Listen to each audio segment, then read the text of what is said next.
subreino, ya, que es llamado protozoo o protozoa. Generalmente este subreino llega a agrupar a organismos que son de origen unicelular, que son denominados protozoarios con ese nombre o con el nombre de protozoo. Algunos de estos son de vida libre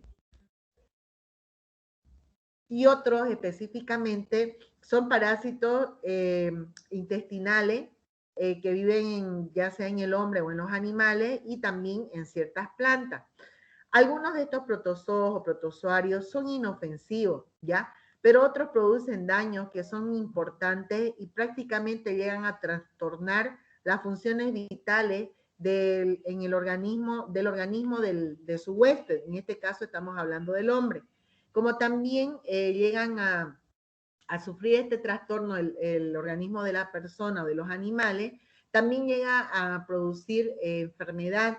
Y hay en ciertos casos muy extremos que estos protozoos pueden provocar hasta la muerte de su huésped. Ahorita vamos a ver a qué nos referimos, ¿sí? Decirles de que los parásitos protozoarios o protozoos generalmente son organismos microscópicos, como hemos podido ver en la clase práctica, son unicelulares, son eucariotas, se dice que son denominados también heterótrofos, son fagótrofos, son depredadores, aparte de eso, son una combinación entre los autótrofos y lo que viene a ser los detribóforos. Ahora, viven en ambientes húmedos, directamente, generalmente están en ambientes acuáticos, están en aguas saladas, muy poco se ven aguas dulces. Ahora, su reproducción de los protozoarios o protozoos puede ser asexual, puede ser por bipartición o también puede ser sexual, que viene a ser generalmente por la conjugación o el intercambio de material genético, denominado también isogametos. Indicarles de la misma manera que dentro de la morfología que nosotros podemos encontrar de los protozoos o protozoarios, ¿ya? Sabemos que estos tienen etapas en su vida y alternan entre lo que viene a ser la etapa proliferativa, que es en su forma de trofozoito, que hemos tenido el gusto de ver los 3 grupos de la práctica, y también hemos tenido la oportunidad de observar a los quistes inactivos, ¿ya? Que viene a ser en el caso de la giardia que hemos observado en clase.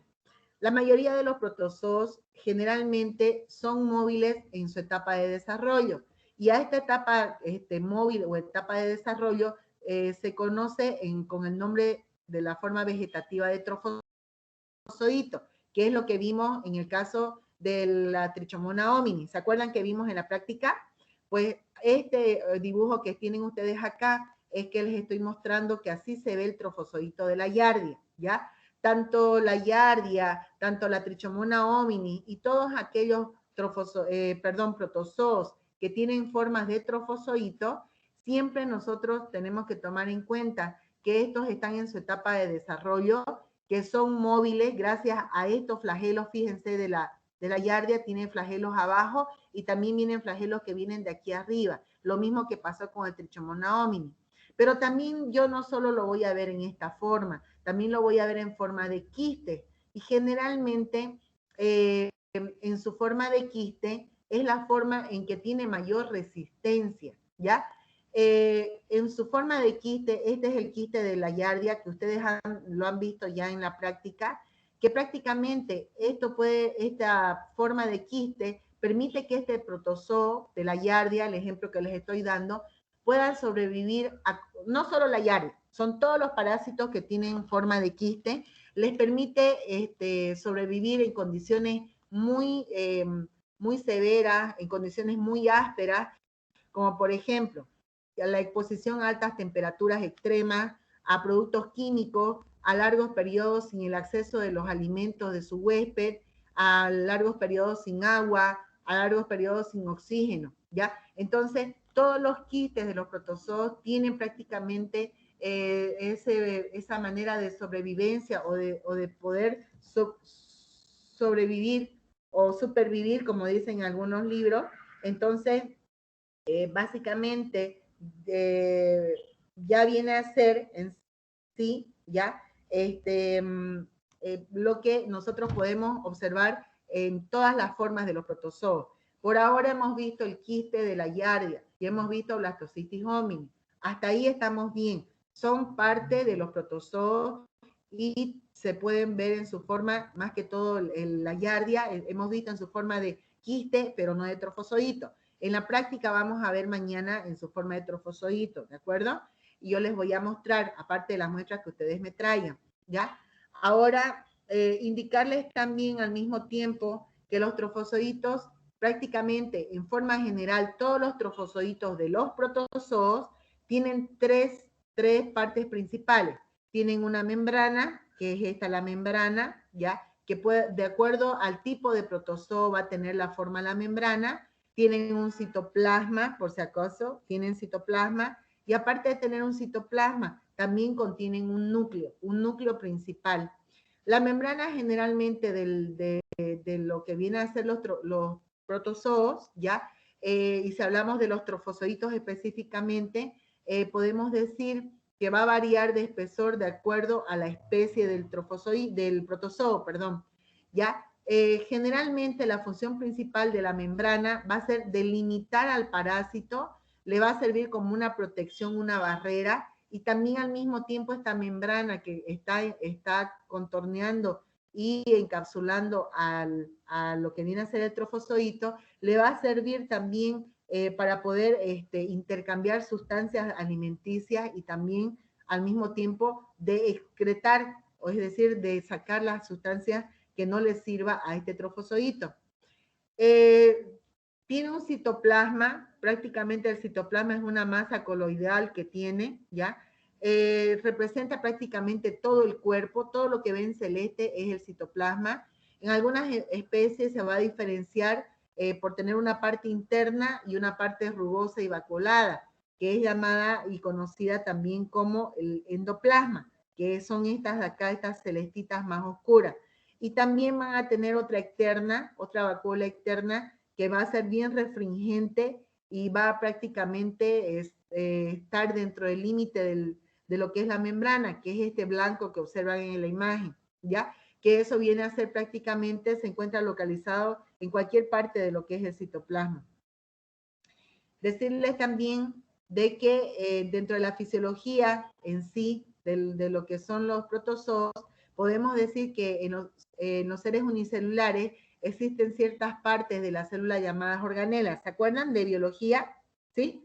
Entonces resulta que estas organelas se van a encargar en llevar a cabo funciones muy vitales dentro de los protozoos, ¿ya? Porque va a brindarles alimentación, les va a brindar lo que viene a ser la respiración, les va a brindar lo que es la reproducción y la locomoción. Ahora, la alimentación de los protozoos se va a realizar mediante diferentes mecanismos. El mecanismo más simple que utiliza un protozoo para alimentarse de su huésped es el mecanismo de la ósmosis, que va a consistir en el intercambio de sustancias orgánicas que van a estar disueltas en el membrozoo. Indicar también que otro procedimiento viene a ser la fagocitosis, es decir, que va a realizar mediante las prolongaciones que tiene, en este caso el trofozoito, tiene esto de acá que ustedes ven se llama pseudópodo o conocida como lobópodo. ¿Ya? Entonces, esto va a permitir encapsular o deglutir inclusive hasta las bacterias que hemos visto en las muestras, hasta eso llega a fagocitar. Fagocitar ustedes saben que es comer, ¿no? Fagocitar es comer, deglutir, ya, o engullir, que tienen esa otra palabra con la que se lo conoce. Entonces, va a englobar todas las partículas alimenticias hacia dentro de lo que viene a ser la estructura del protozoo. Hay un tercer mecanismo que utiliza y que se observa en ciertos protozoos que son las cilias o flagelos. Esto que ven como una colita, esto viene a ser prácticamente que se encargan de acercar hacia el parásito los nutrientes a la boca o al citostoma que contenga el protozoo determinado, ¿ya? Por donde va a llegar a penetrar prácticamente a la célula al núcleo va a llegar a penetrar todas las sustancias nutritivas que pueda tener en el camino el protozoo que tiene o posee este flagelo en todo caso, ¿ya? Indicar también que el metabolismo se va a llevar a cabo en las vacuolas, donde se van a formar pequeñas enzimas digestivas que son propias del parásito, ¿ya? Y donde los residuos de este metabolismo que se origine se va a eliminar a través de la membrana del protozoo. Ahora, la respiración en algunos protozoos es aerobia y en otros casos es anaerobia, eso ya lo vamos a ver después. En la aerobia toman el oxígeno de su medio ambiente y expulsan el dióxido de carbono a través de su membrana celular. En cambio, en la anaerobia necesitan metabolizar ciertas sustancias de las cuales van a obtener recién el oxígeno. Resulta de que también podemos agarrar y podemos indicar que la reproducción de los protozoos o los protozoarios en sí se van a multiplicar de dos maneras, asexual y algunos casos reproducción sexual. En lo que viene a ser la reproducción asexual, hay dos modalidades en la sexual, que es la división binaria, primero, que esta división binaria generalmente es una división que se da transversal o longitudinal de las formas vegetativas, de la cual van a resultar al final dos nuevos seres iguales al primero, ¿ya? Este tipo de división puede ser llamada o considerada mitósica o amitósica. Entonces, en la división binaria, básicamente en resumen, es una división que se da a dos nuevas formas vegetativas que en el transcurso en que va viendo lo que viene a ser la maduración, ¿ya? Y la división va a dar réplica a dos nuevos,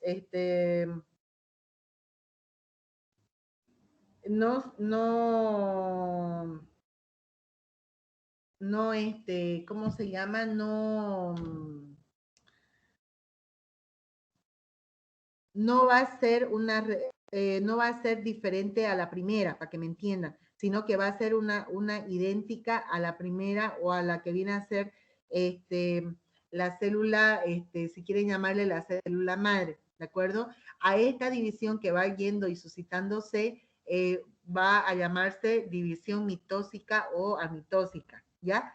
Ahora, la división múltiple también es otra división en la que puede darse en lo que son en lo que es la réplica o como aquí nosotros decimos, la reproducción asexual, ¿de acuerdo?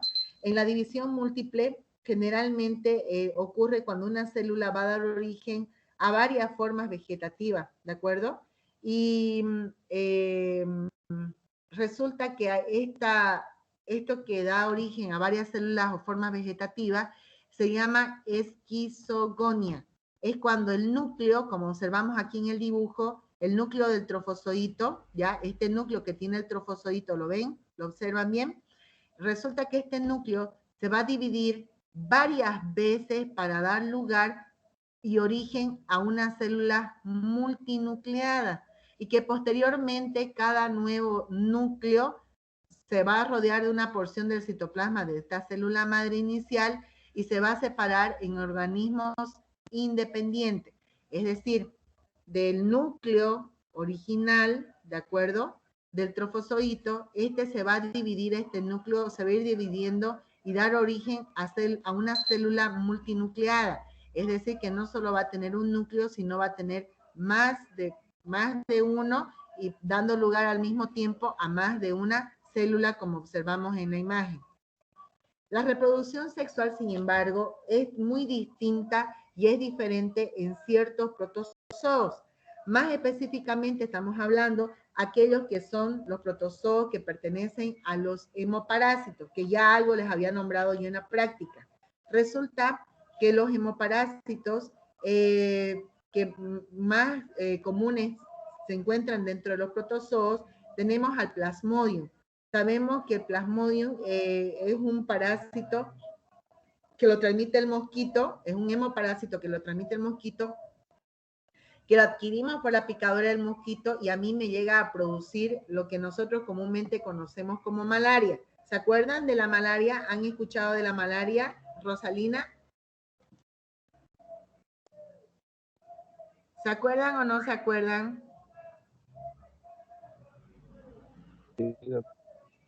¿Sí? ¿Han escuchado algún momento de la malaria?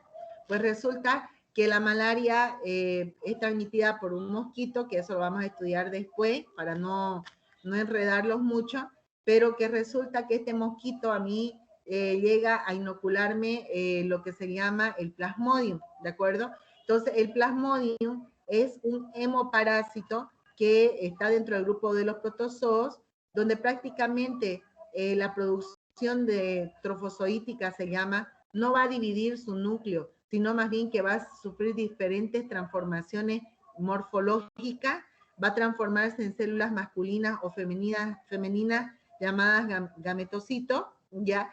Y aparte de ello, van a madurar sexualmente, constituyéndose así de esta manera en gametos, los cuales estos gametos a su vez se van a unir y van a formar el cigoto, y este cigoto va a dar lugar a distintos prácticamente organismos llamados plasmodium, ¿ya? En sus formas de esporozoitos, que cuando estos llegan a ser inoculados por un mosquito, ya que es el vector, entonces este mosquito me va a transmitir de esta manera a mí la malaria y me va a transmitir de esta manera a este hemoparásito, que es dentro del grupo de los protozoos.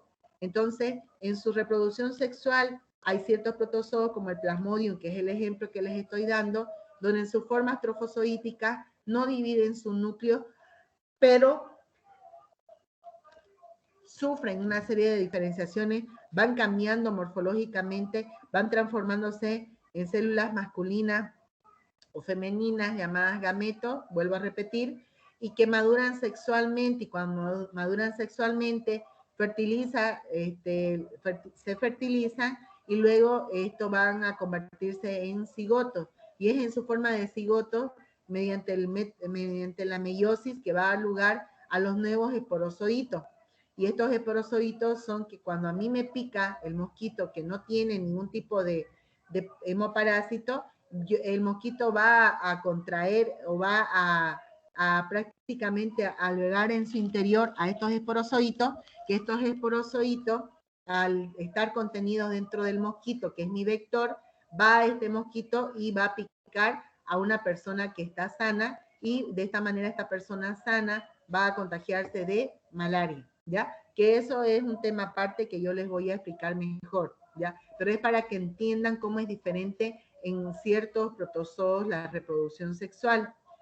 Ahora, existe otro tipo también de reproducción sexual que es menos frecuente en los protozoos, donde se denomina conjugación, que es como ocurre en un parásito que vamos a ver también, si Dios quiere, llamado Balantidium coli. Resulta que esta conjugación se dice aquí cuando hay en la unión de dos células, ¿de acuerdo? Ya, entre ellas hay una formación de un puente y hay un intercambio prácticamente del material genético de ambas células. Forman un puente y hay intercambio de material genético. Cuando hay ese intercambio de material genético, son separadas y al mismo tiempo cada uno de manera individual va a seguir su proceso de división binaria, ¿ya? Pero si ustedes se dan cuenta, por eso les puse este dibujo, donde el Balantidium coli aparentemente es como si fueran dos especies, ¿ya? Para que me entiendan, por eso está negro y está blanco. Resulta que cuando hay la unión de estas dos células y forman un puente, aparentemente son distintas por el color de sus núcleos, pero sin embargo es para mostrarles el ejemplo. Llegan a intercambiar su material genético siendo de la misma especie, pero resulta de que al final queda una combinación, si se dan cuenta, de lo que viene a ser el intercambio genético que hicieron. ¿De acuerdo? Entonces, una vez que hacen ese intercambio genético, se convierte en una especie prácticamente lista para seguir realizando su proceso de división binaria. Es decir, que a partir de esta va a seguir habiendo otras divisiones. Ahora, si hablamos de la locomoción, podemos decir que los protozoos presentan mecanismos muy diversos de locomoción. La locomoción me refiero al movimiento, ¿de acuerdo? Resulta de que la locomoción también tiene su clasificación de acuerdo al tipo de medio que utilice para moverse el protozoo. La función que se tiene como uno de los parámetros para su clasificación son aquellos que se movilizan por el mecanismo de lo que viene a ser la locomoción en sí y se clasifica en la clase Rhizopodea. Resulta que hay un grupo que se moviliza por la formación de unos pseudópodos. Esto que ustedes ven acá, estos extremos, estas puntas, son pseudópodos, que prácticamente hay una tracción que se da sobre el citoplasma que contiene en su interior este protozoo y hay un desplazamiento de lo que viene a ser este protozoo gracias a estos pseudópodos. Nosotros lo vemos así, fíjense, irregular, luego se va estirando o alargando y luego se va alargando mucho más para poder avanzar. Entonces, esa es la manera que tienen los protozoos para poder movilizarse, que vienen a ser prácticamente sus pseudópodos, que son estos como pieces, si quieren llamarle así, para poder movilizarse. Pero también hay otros protozoos que hemos visto ya en la práctica que utilizan varios filamentos que son móviles, que son denominados flagelos. A estos protozoos que tienen esta capacidad de tener flagelos, se llama flagelados también, ¿ya? Son parásitos que tienen flagelos. Ahí tenemos, por ejemplo, al Trypanosoma cruzi, tenemos a la Trichomona homini, tenemos a la Giardia lambda, que son las características más típicas. Tenemos también a la Trichomona vaginalis, que son características típicas de aquellos protozoos que contienen flagelos y que utilizan a los flagelos para poder movilizarse. La gran mayoría, estos flagelos tienen, como vemos acá en la imagen, tienen la forma o manera de un látigo. Entonces, esto va a permitir de que estas ondulaciones que se dan de estos flagelos permitan que se desplace la célula o el parásito y de esta manera a esta agrupación que tiene este tipo de flagelos se le llaman somasticoporea, ¿de acuerdo? Indicarles también de la misma manera que los que tienen su cuerpo, hay ciertos protozoos que vamos a observar, si Dios quiere, que al su alrededor o contorno no contienen flagelos, pero contienen unos pelos o pestañas que se denominan a esos cilios. Y ustedes van a escuchar, ese es un parásito ciliado. Cuando escuchen eso ustedes van a saber que estamos refiriéndonos específicamente a este tipo de parásitos, como ven en la imagen, que tienen un montón de pelos, cabellos o cilios, como ustedes lo llaman, pero lo correcto son cilios, ¿de acuerdo? Son pestañas que son vibrátiles, vibran todo el tiempo y vibran al mismo tiempo y por lo tanto la traslación de este cilio es uniforme, ¿de acuerdo? Es como si estuviera una persona nadando en la piscina, similar acción tiene su desplazamiento o lo que se mueve y generalmente este se clasifica en la familia Ciliopora. Ahora, también tenemos a ciertos protozoos que prácticamente carecen de órganos de locomoción en todas las etapas de su desarrollo y a este tipo de parásitos son conocidos como esporozoos, que son inmóviles, son parásitos inmóviles y dentro del parásito más común que encontramos dentro de los esporozoos tenemos al Plasmodium. El Plasmodium son inmóviles, solo que van y albergan ciertas células como son los glóbulos rojos para poder sobrevivir. Y aquí les presento, señoritas y jóvenes, a la clasificación de los protozoos según su movimiento. En resumen, según su movimiento, se clasifican en ciliados, flagelados, en rizópodos y esporozoos. En los ciliados sabemos que se manejan los cilios, tienen una vida libre de parásitos y uno de los ejemplos más claros de los ciliados está el paramecio. Pero también tenemos a los flagelados, que contiene flagelos, es un parásito, ¿ya? que el más común y representativo que se utiliza es a la Yardia, se puede usar también al Trypanosoma cruzi. Dentro de los rizópodos tenemos a los pseudópodos, que estos están en su forma de vida libre como parásitos, y lo tenemos en su forma de ameba. Y finalmente tenemos a los esporozoos, que estos esporozoos nosotros los tenemos básicamente inmóviles, también son parásitos, pero dentro de lo que viene a ser su clasificación característica típica tenemos al plasmodium, sin importar cuál tipo de plasmodium sea, que eso lo vamos a ver después. Ahora, los tipos de protozoos por su movimiento, aquí el dibujo un poco más animado para que se den cuenta. En los rizópodos dijimos que tienen estos de acá, estas crestas son llamadas pseudópodos. Gracias a estos pseudópodos es que él tiene un movimiento de una ameba. Y en cambio los flagelados tienen un movimiento que es más vibrátil junto a los ciliados. Y los flagelados, fíjense cuál es la diferencia del ciliado. Flagelados tienen sus flagelos largos, los ciliados tienen estos cilios que están contorneando prácticamente todo el protozoo y que tienen un movimiento vibrátil. Gracias a estos cilios es uniforme. Y en cambio tenemos también a ciertos ciliados que tienen en su, como una especie de cola, si quieren llamarla así, denominada pedúnculo contráctil, que se va a asemejar a un resorte que le va a permitir también trasladarse muy aparte de los cilios que tengan en lo que viene a ser o denominaríamos como si fuese la cabeza. Ahora, si hablamos de la clasificación taxonómica de los protozoos, podemos decir que estos pertenecen al reino protista. Hay algunos géneros que son de gran importancia médica y otros no. Pertenecen al subreino Protozoa, al filum Sarcomastigopora. Tenemos al subfilum a Sarcodina, que ahí tenemos específicamente a las entamoebas coli, histolítica. Tenemos dentro de las más comunes. Ahora, dentro del subfilum Mastigópora tenemos a la Yardia lambia, a la Leishmania, al Trypanosoma cruzi, a la Trichomona vaginalis, a la Trichomona hominis. También tenemos dentro del filum apicomplexa, que ahí tenemos nosotros el más conocido, el Plasmodium, al Toxoplasma gondii, y tal vez podamos ver lo que son los Cryptoporidium.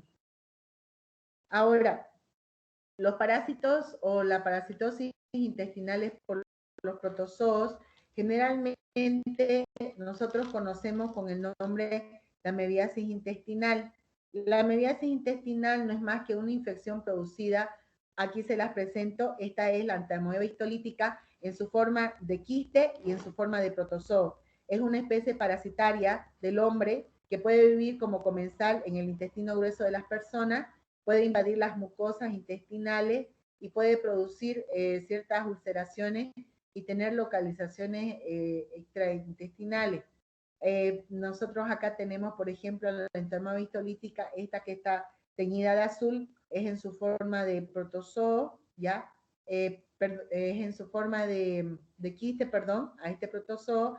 Tiene 4 núcleos, como podemos ver, solo contiene 4 núcleos en su forma de quiste, y en su interior contiene como una especie de cariosoma que lo caracteriza y lo hace diferente de la entamoeba coli, que la vamos a ver más adelante. Entonces, la entamoeba histolítica se las presenta en su forma de quiste, tiene 4 núcleos, esos 4 núcleos en su interior tienen unos cariosomas que generalmente es, si se fijan, es bien céntrico, están bien en el centro.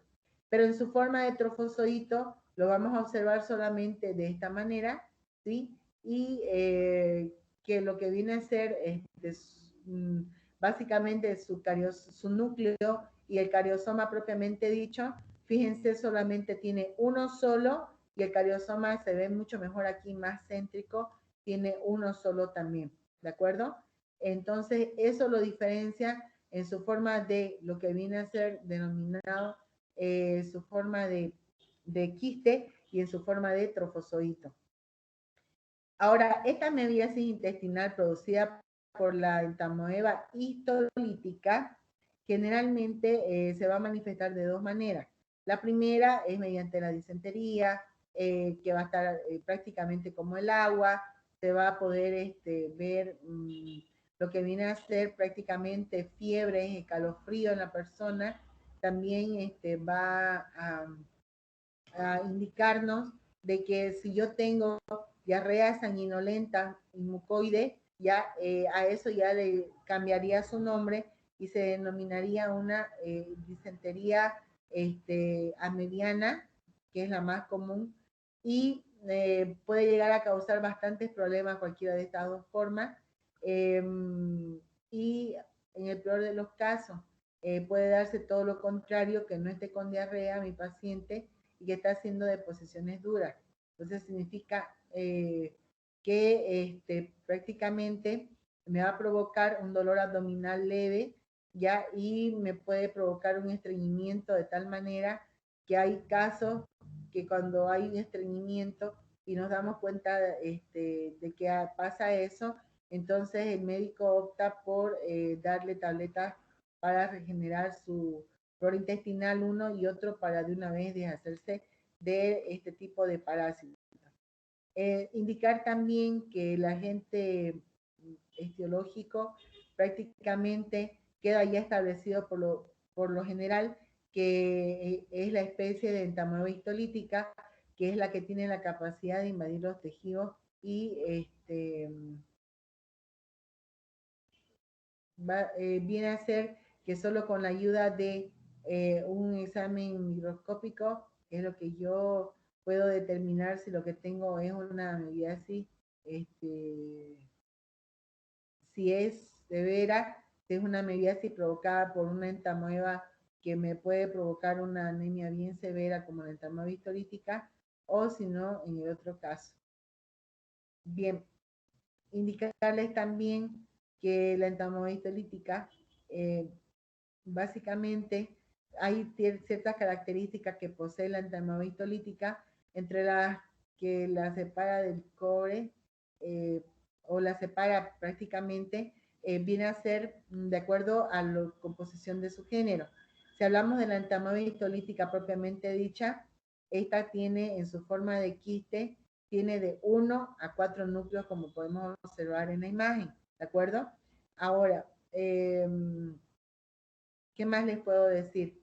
Puedo decirles que cuando yo se observe tanto en una como o 4 núcleos, podemos decir que lo que más lo caracteriza a esta ameba, aparte de la cantidad de núcleos, es el cariosoma y la estructura que tiene.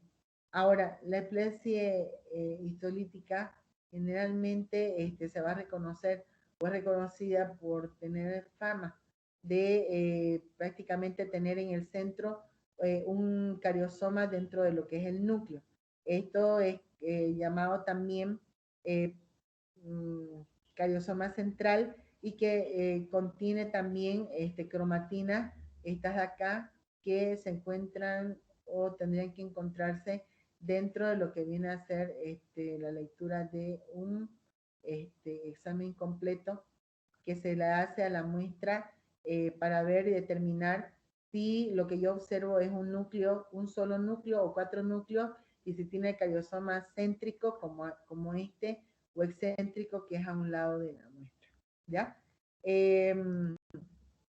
Indicarles también que en su forma de trofozoito, la entamoeba histolítica básicamente tiene una medida de 4, prácticamente de 20 a 40 micras, y en su forma de pseudópodo, ya, prácticamente se convierte en, si fuera una aspiradora. Prácticamente tiene movimiento, pero tiene cuidado. Le duele, pero tiene cuidado. No. Se dice de que estos pseudópodos que contienen los trofozoitos de la histolítica le permite deglutir o le permite englobar todas las sustancias que encuentren a su paso, y a eso incluyen las bacterias. Se dice que este pseudópodo va por una sola dirección, no va arriba y abajo, como en el caso de lo que viene a ser la Trichomona homini, y también indicarles de que básicamente eh, este pseudópodo es el que permite que se movilice mmm, prácticamente todo lo que viene a ser el protozoo de este tipo. Ahora, la diferenciación entre una entamoeba coli y una entamoeba histolítica es que la entamoeba coli prácticamente solo es posible para poder estudiarla que estas estén bien teñidas, para poder observar los pequeños, de esta manera podemos ver los núcleos, ¿de acuerdo? Y también podemos ver el tamaño en que se encuentra presente. Aquí en esta imagen podemos ver en su forma quística de cada una de estas. Si observamos en la histolítica, ya hay un núcleo que está casi listo. Y en, en lo que viene a ser en las medidas van a variar, ¿ya? Que va a ser medidas de 10 a 8 micras. Aquí ustedes pueden ver un prequiste de entamoeba histolítica, ¿ya? Y van a ver la diferencia que hay en su forma de quiste y en su forma de prequiste. En su forma de quiste, nosotros prácticamente es la forma que nosotros vemos más para observar en parasitología.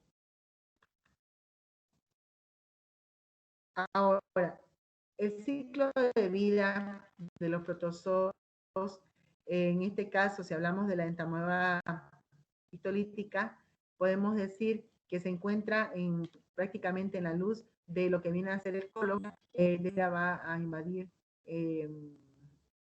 lo que viene a ser la pared intestinal, donde se va a reproducir por simple división binaria.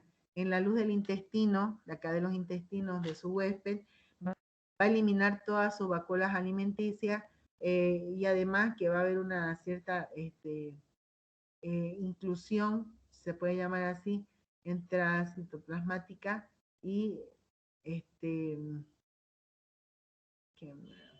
decirles también que la formación de los quistes de la entamoeba histolítica sucede exclusivamente a la luz del colon, nunca en el medio o dentro de los tejidos. Entonces, en su forma de quiste maduro es como yo puedo contraer a la histolítica, me puedo contaminar y por hecho, o de hecho, es muy mal gusto que juegue con mis sentimientos, dicen algunos, ¿no? Pero resulta, a ver si están despiertos y me atienden. Resulta de que muchos de estos quistes ya entran en forma madura, en su forma madura dentro del hombre. Cuando entran e ingresan en el hombre, generalmente van alojándose y van haciendo su paso por los intestinos, y es a través de los intestinos que van estos alimentándose y van sufriendo todo lo que viene a ser el proceso de la división y luego en su forma de trofozoito y en su forma de quiste, y luego una vez que hay la maduración y la fecundación en sí, ya va cambiando ese estadio, ya dependiendo de cómo yo lo encuentre una vez yo lo observe microscópicamente. Se dice que en las materias fecales humanas, generalmente yo puedo encontrar en su forma de trofozoito, en su forma de prequiste y en su forma de lo que viene a ser quiste. Sin embargo, también podemos decir que en su forma de trofozoito y en su forma de prequiste van a llegar a prácticamente a morir por acción de los agentes físicos externos, como lo es, por ejemplo, el calor, ¿ya? Y en el caso de ser ingeridos por las personas, entonces pueden sufrir o ser destruidos por el jugo gástrico, que sabemos que es ácido, ¿ya? Y solamente el único que sobrevive o sobreviviría sería el quiste. Ahora, resulta que cuando la entamoeba histolítica está en un medio externo fuera del hombre, sabemos que si estas permanecen vivas y viables, ¿ya? Prácticamente para poder manipular esta muestra y llevar al laboratorio, tengo que tener cuidado y también tengo que anotar y ver el ritmo de vida que lleva la persona. Si es una persona que trabaja en el campo, entonces todo el tiempo va a estar la mayor parte haciendo sus necesidades cerca del río, cerca de un árbol, ¿ya? Pero, y si ella tiene y es portadora de la enfermedad histolítica, obviamente va a venir otra persona y puede inhalar lo que viene a hacer estos quistes, o por el consumo, la preparación del agua que está cerca donde defecó la persona, o también por la preparación de alimentos por personas que tienen este parásito, ¿de acuerdo? Sabemos que cuando esta histolítica llega directamente a la boca del hombre, ahí es donde se va a llevar a cabo y se va a iniciar la infección. Es ahí que una vez que se ingieren, los jugos gástricos que tenemos nosotros tratan de agarrar, de destruir, pero no puede. Entonces, pero sí va debilitando la pared de la persona y por ende uno no tiene apetito. Ahora, la patogenia que causa la entamoeba histolítica, se dice que del 10 al 25% de las personas que presentan entamoeba histolítica en el colon son sintomáticas, es decir, que van a eliminar las heces con cierta cantidad o con aspecto sanguinolento, ¿ya? El resto se va a considerar personas portadoras sanas. Ahora, no todos los que tengan esta especie patógena van a presentar enfermedad. Eso quiero que tomen en cuenta, ¿ya? Eso va a depender del grado de virulencia del parásito y de las defensas que tenga el ser humano o el huésped, en este caso, hablando de manera general. Ahora, uno de los procedimientos estudiados de hace varios años para conocer esta patogenicidad de las amebas histolíticas, más que todo, se basa en ciertos estudios bioquímicos para poder prácticamente identificar estas isoenzimas que están presentes en nuestro fosfoito por medio del método de la electroforesis. Ahora, cuando invaden la mucosa, ¿a qué se refiere? Resulta que el contacto del ostrofosfoito, el contacto físico del ostrofosfoito con las células de la mucosa del colon del ser humano, es seguido por la acción de una proteína llamada lectina, ¿ya? Resulta que hay una gran afinidad también por ciertas enzimas como la galactosa, que es abundante en las células del colon, ¿ya? Y resulta de que cuando hay esa penetración de la mucosa, entonces se ve favorecido prácticamente lo que viene a ser alguna otra alteración que pueda provocar en el ser humano. Ahora, la penetración de la mucosa es favorecida también por ciertas enzimas líticas que van a producir lesiones en la superficie de las células de lo que viene a ser el aparato digestivo, ¿ya? Paralelamente hay ciertas células que van a ir apareciendo, ya y que se van a encargar de tratar de destruir a las enzimas que activan los parásitos. Y al romperse van a liberar otras enzimas que van a contribuir a la lesión celular del parásito. Ahora, hay el factor o los factores de virulencia, significa que hay ciertas amebas o entamoebas histolíticas que son patógenas, que tienen la posibilidad de poseer, tienen la capacidad de producir las lectinas, ya que les permite la adherencia a la célula y su lisis mediante ciertas enzimas o proteinasas. Prácticamente estas actividades se van a desarrollar por medio de otro factor de virulencia que es relativo prácticamente a mediado por la resistencia que se da por la lisis o destrucción de lo que viene a ser la ameba. Ahora, resulta que hay ciertas personas que tienen cierta resistencia que se da, conocida como la resistencia del huésped, donde prácticamente el parásito no llega a producir, en este caso la histolítica, no sufre una invasión tisular, ¿ya? Y aparte de eso, hay ciertos mecanismos que se encargan de la persona de destruir la lectina que está presente en estas amebas mediante ciertas enzimas que tenemos nosotros, como son las enzimas de origen pancreático y de origen bacteriano. Ahora, hemos hablado que la galactosa que está presente en la mucosa intestinal, los trofosoditos se van a adherir a esta mucosa intestinal del ser humano y van a adherirse de tal manera que van a llegar hasta la luz del intestino, pero no van a llegar a las células propiamente dichas. Ahora hay otro mecanismo que se da, que es la producción de la inmunoglobulina A, que es secretora contra ciertas proteínas de adherencia. Es decir, en resumen, no van a dejar que se adhiera el parásito a las células del hombre. En resumen, esa viene a ser la resistencia del huésped.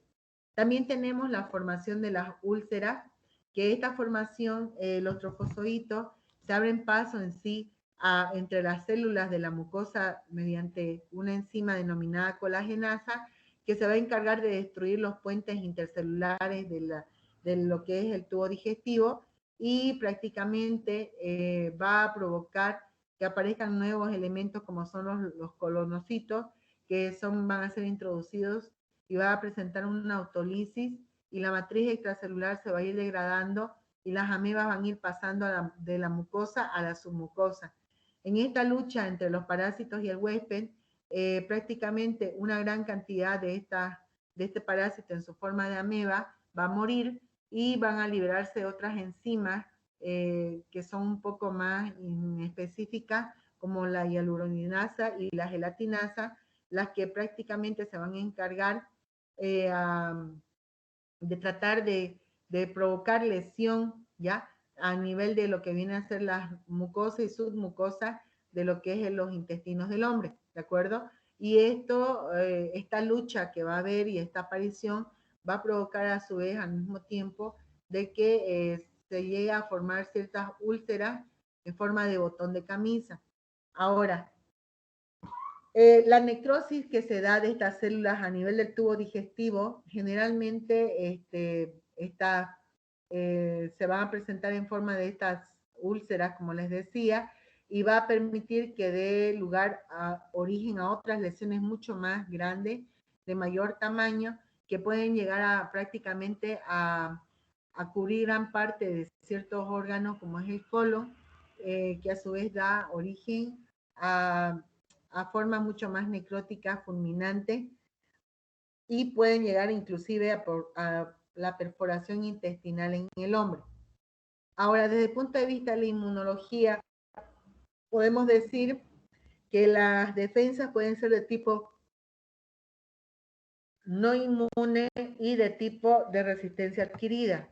En la defensa no inmune podemos decir que las barreras naturales no inmunes a la invasión amebiana o amibiana, como puedan decirle, son generalmente el pH, el ácido que está en el estómago, que destruye en sí a los trofosoditos, y hay ciertas enzimas digestivas, competencias que hacen con la flora bacteriana normal y también viene a ser también con la capa del moco que cubre la mucosa intestinal, la cual tiene sustancias conocidas como la mucina, que es la que se va a encargar de interferir en la adherencia de estos trofosoditos, protozoos, en las células intestinales del hombre.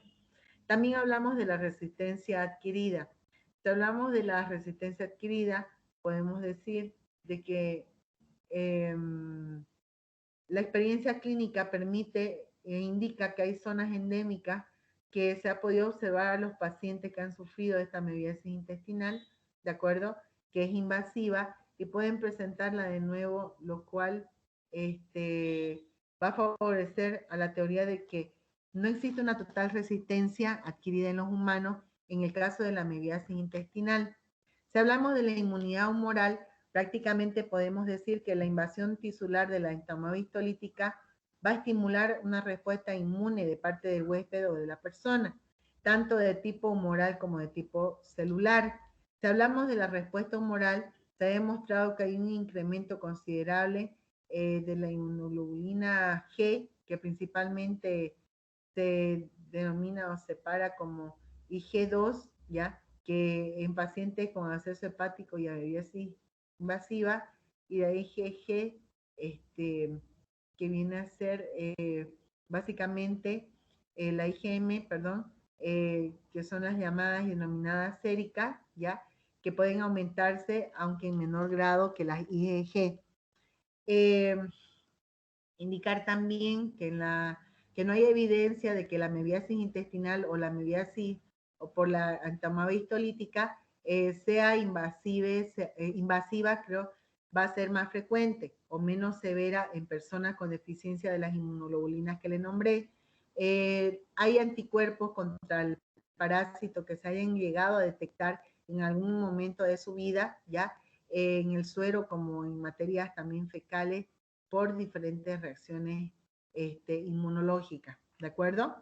Ahora, desde el punto de vista del ciclo de infección y el daño de la histolítica, podemos decir en resumen todo lo que hemos hablado, que cuando ésta se ingiere dentro del agua o dentro de las comidas, estas van a agarrar y van a ir pasando automáticamente a formar parte de lo que viene a ser, va bajando y va a nivel de los intestinos y va a provocar una enfermedad extraintestinal en algunos casos, ¿ya?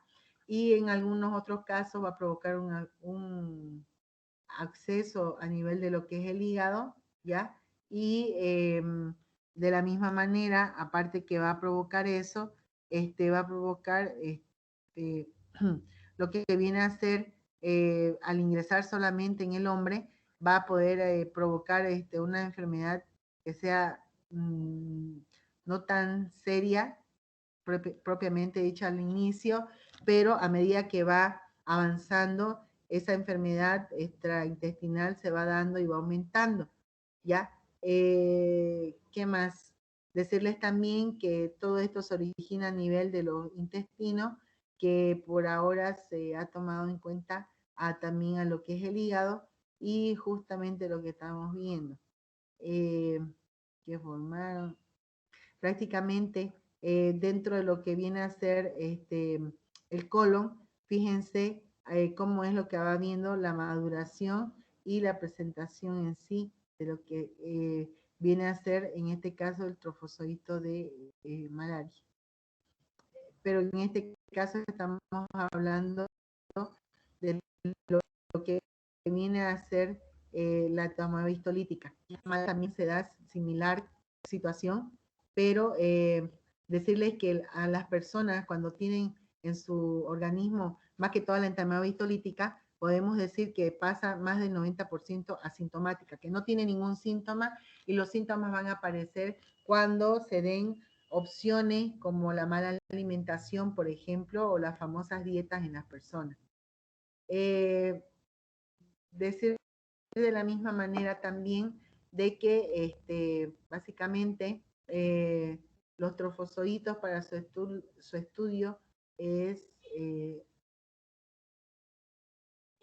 vienen a ser prácticamente, van a vivir como hospedados dentro de la mucosa intestinal, va a hacer cambiar hasta cierto punto su estructura de lo que viene a ser el parásito en sí, va madurando y habría que averiguar también el origen de la ameba que nosotros estamos estudiando. Decir igual de la misma manera que la división, ya saben, la una puede ser asexual, perdón, sexual, y la una puede ser por fisión binaria y la otra no, ¿de acuerdo? Entonces sería con respecto a los protozoos. ¿Alguna pregunta que tengan hasta aquí? A ver, Helen.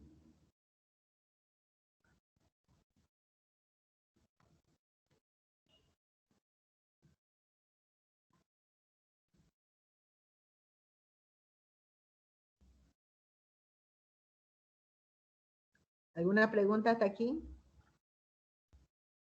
Pregunten, jóvenes. Lady, Rosalina, a ver.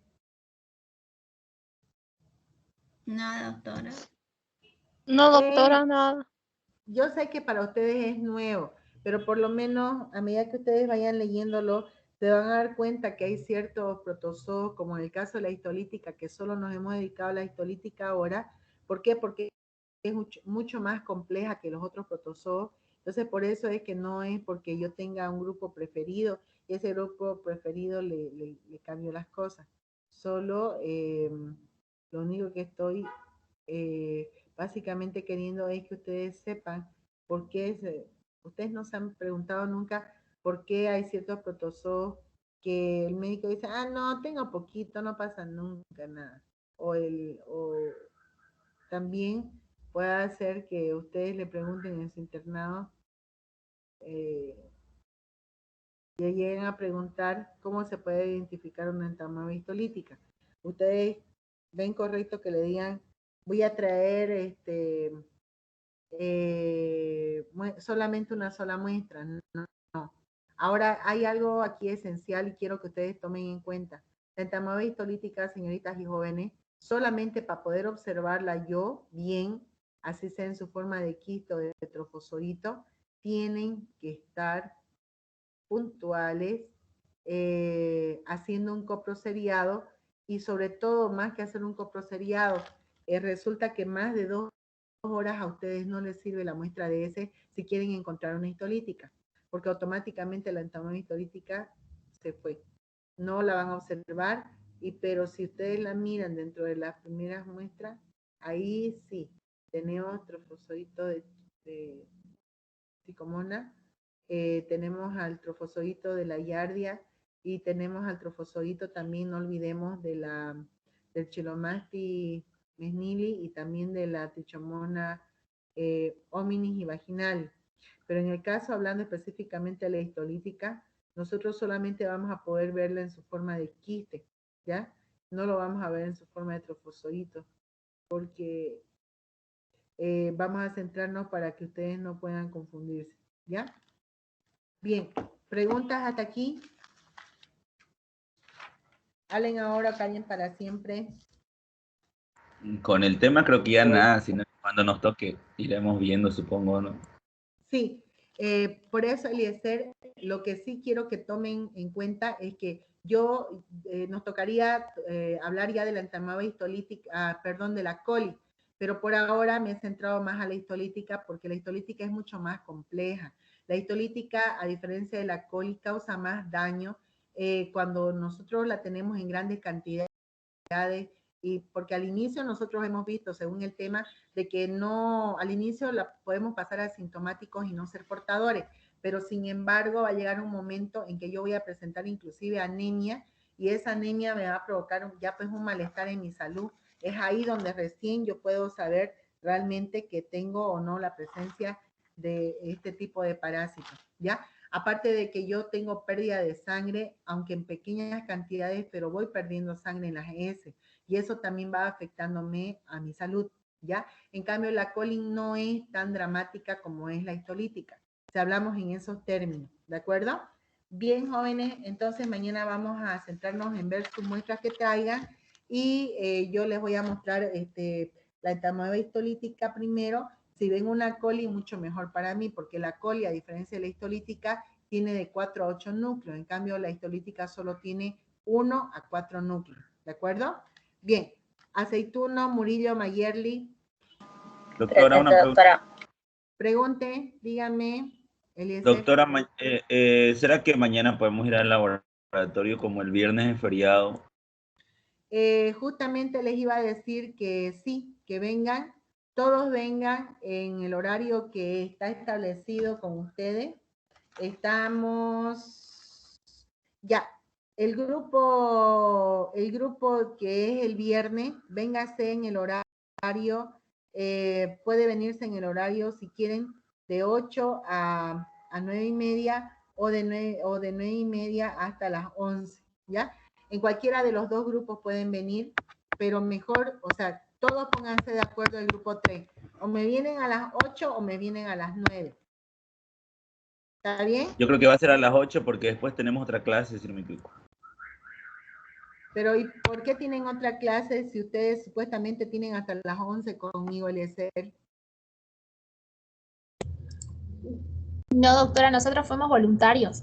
Entonces, éramos del grupo A1, de las 8 de la mañana. Entonces yo creo que vamos a ir al mismo grupo que nos corresponde. Ya, entonces es que tienen que, los que han sido voluntarios, tienen que venirse en uno de los horarios. ¿Por qué? Porque yo no puedo otra vez que se junten y se mezclen, ¿me entiende? Sí, Ya. doctora, está bien porque la mayoría ya somos de ese turno, del primer turno, así que en ese horario vamos a A estar las por allá. 8. Ya, entonces es. entonces a las 8 yo las espero. Yo los espero a las 8 entonces, ¿de acuerdo? ¿Ya? Se me quiere Listo, caer la gracias. señal. Ya, entonces mañana los que son grupo 3 quiero que se vayan a las 8, ¿está bien? A las 8 los espero para que pasen al otro lado del laboratorio, ¿está bien? ¿Están de acuerdo? Listo, doctora. ¿Listo? Ya. Sí, Quedamos doctora. así, lunes. Entonces nos vemos. Mañana los espero a todos para que así no nos retrasemos en la práctica. Buena idea, Eliezer. ¿De acuerdo? Okidoki. Listo, nos vemos jóvenes. Se portan bien. La lista, doctora. Ya, a ver, Aceituno Murillo Mayerly, Presente, doctora. Cosmet, Fred, Doctora. ¿dónde está Clarita? Presente, doctora. ¿Dónde está Pablo Andrés? Presente, doctora. ¿Dónde está Rosalina? Presente, doctora. ¿Dónde está María Angélica? Presente. Rosidania. Presente, doctora. ¿Dónde está Lisette? Presente, doctora. Yulisa. Yulisa no hay. Fabiola. Presente, doctora. No se me quería activar el audio. Ya, Yosel. Fabiola, ¿qué, doctora? Presente, Hay dos Yusel. Fabiola. Campero, Fabiola. Chávez, Yosel. Campero, presente. Colque, Michelle. Presente, Yusel. Ya. Díaz, Nayeli. Dueñas, Laura. Presente, Doctora. Ya, Nayeli Dueñas, presente. ya, Ewes, Daniel. No hay Daniel, se fue. Le voy a Presente, poner- doctora. Ah, Presente. ya. Flores, Presente, Natalie. doctora. Ya. Presente, doctora. Hurtado, Naira. Presente, doctora. Ilianes, Eliezer. Aquí, doctora, gracias. Inda, Laura. Janet, Presente, Villanera. doctora. Presente, doctora Janet. Justiniano, Sandra. Luna. Presente. Márquez, Dagne. Morales, Yesenia. Presente, doctora. Sol. Sol la tengo con licencia, ¿verdad? Perca. Liz. Presente, doctora. Lilian, Rosales. Presente, doctora. Ruth, Alejandra. Solís, Fran. Presente, doctora. Arce, Lady. Presente. Presente, doctora. Sanga, Angélica. Nayeli Molina. Presente. Paz, Carla. Presente, doctora. Rojas, Diana. Maturano, Marleni. doctora. Rojas. Ya. Toledo, Yerlis. Presente. Abarquita, presente. ya. Cáceres, Chaparro, María Belén. Presente, doctora. Salvatierra, Mamillán, John.